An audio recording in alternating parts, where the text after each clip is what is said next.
Bienvenue dans votre chaîne. Aujourd'hui, on se penche sur une question assez classique en maths, inégalité classique de nombres réels positifs.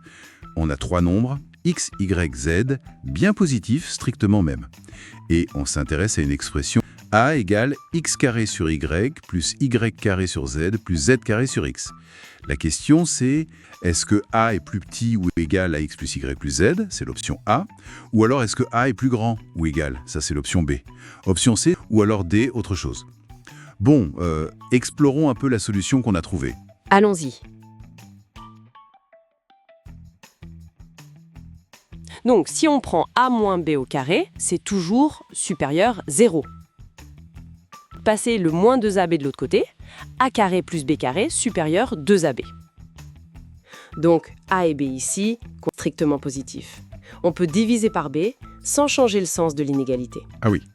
A2 sur b plus b supérieur à 2a. C'est quand même beau de voir comment un truc aussi simple que a moins b au carré est supérieur ou égal à 0 mène à cet outil. C'est clair.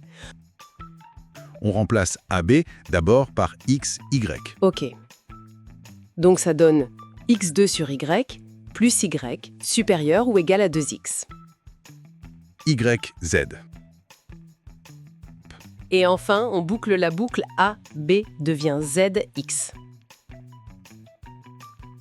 Voilà nos trois inégalités. Parfait, on additionne tout ça, membre à membre. Logique. Si on additionne les côtés gauches, on a x carré sur y plus y carré sur z plus z carré sur x.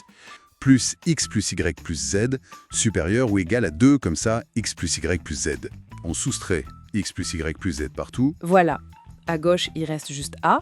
Et à droite, de x plus y plus z moins x plus y plus z, ça laisse simplement x plus y plus z. Et ça, c'est exactement l'option B du QCM.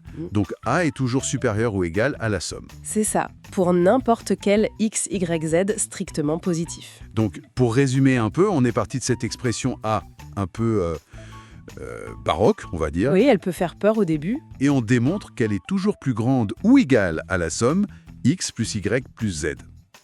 Et la preuve, elle est basée sur a moins b au carré supérieur ou égal à 0, appliquée intelligemment 3 fois, et puis une somme. C'est l'élégance de la chose, je trouve. Partir d'une évidence, le carré positif, et construire une preuve solide pour une inégalité qui n'est pas du tout évidente au premier coup d'œil. Cette technique d'appliquer cycliquement une inégalité de base, puis de sommer, c'est un outil puissant en analyse pour les concours aussi. Très propre comme méthode, c'est vrai.